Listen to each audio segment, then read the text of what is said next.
I want to make it very clear. I am not a low carber.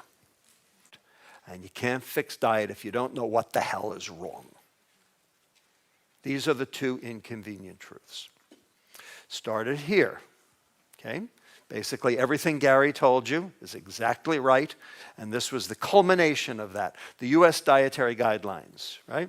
Now, everyone says saturated fat is bad, and they say red meat is bad. Well, actually, red meat probably is bad. But not for the reasons you think. And the reason is on this slide, as an example. There are many studies like this, looking at hazard risk ratios for heart disease based on, this is type 2 diabetes, I apologize, based on consumption of red meat, poultry, and fish. And what you'll notice is that when you control for the iron and the heme, which is Model 2 and Model 3, the effect goes down.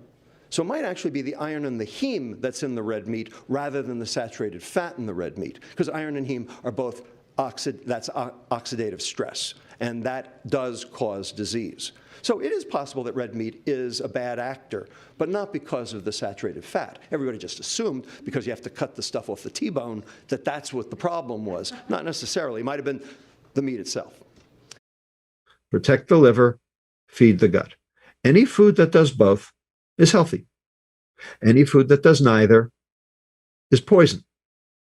Any food that does one or the other but not both is somewhere in the middle.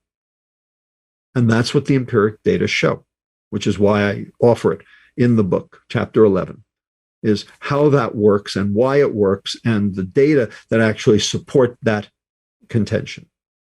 Where does some steak sit on that? Steak doesn't flood the liver, and the steak ultimately feeds the gut. Steak fits fine